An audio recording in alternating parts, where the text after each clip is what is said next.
Hi, I'm Griffin Johnson, the Armchair Historian, bringing you yet another war story. Today's episode is focused on Natal'ia Uskova, a university student trapped in the siege of Leningrad. But before we get to today's video, we've got some good news and some bad news. The bad news is that our budget isn't quite high enough yet in order to afford voice actors for all of our war story videos, and so for that reason I'll be voicing today's video.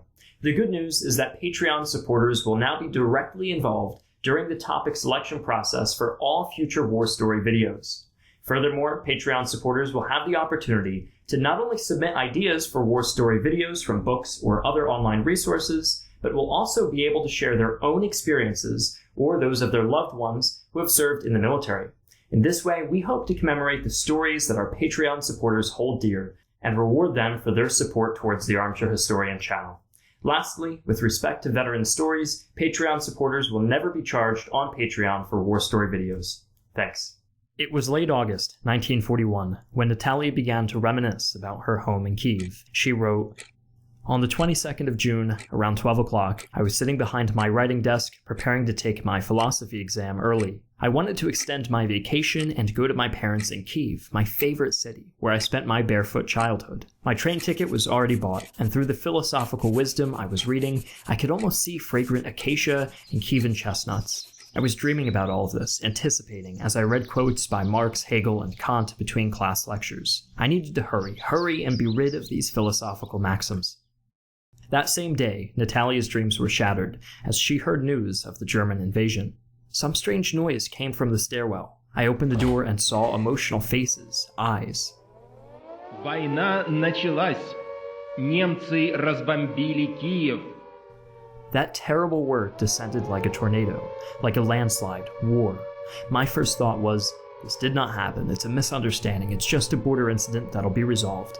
That's what I thought that morning, and the morning was so sunny with such a clear blue sky. Today, a week later from when this happened, I no longer think that. This is war.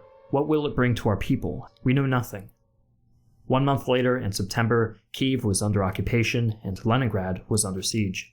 Air raids were common, and fear and anxiety swept through the minds of those trapped in Leningrad.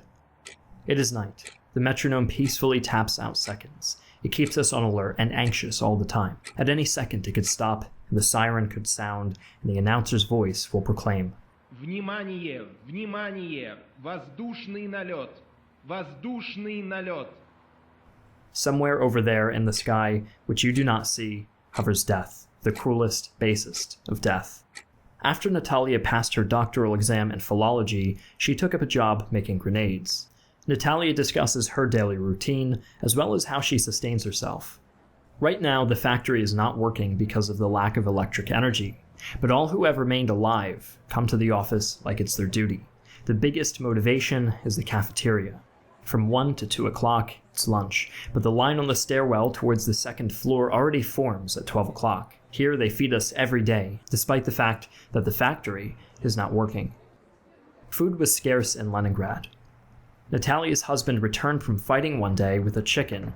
It was the first time in a long while since she had eaten a hot meal. He who hasn't lived through these sweet moments will remain gruff.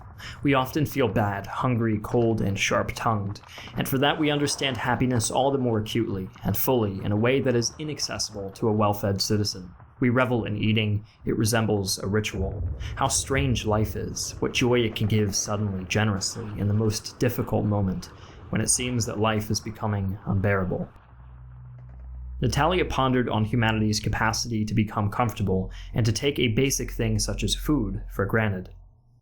Our future descendants, you will never understand the taste of potatoes. Those who didn't experience this feeling will never understand it, and if I stay alive, I don't know whether I myself will be able to conjure up these sensations from my memory, or if food will once again recede to the background.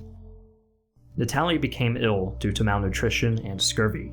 She suffered physically as well as mentally. Her diary recordings became shorter, nostalgic, and delusional.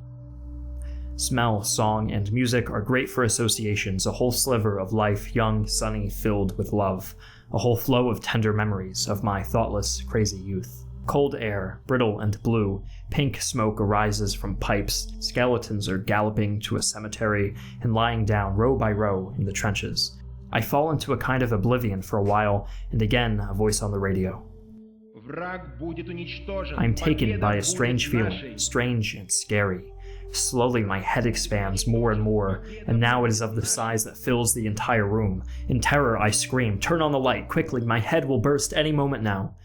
In the light, the apparitions disappear. Am I losing my mind? We do not know if Natal'ia or her husband survived the siege. Hunger, disease, and bombardment took roughly 800,000 lives. There were more civilian deaths in the city of Leningrad than the total combined wartime deaths of the United States and the United Kingdom.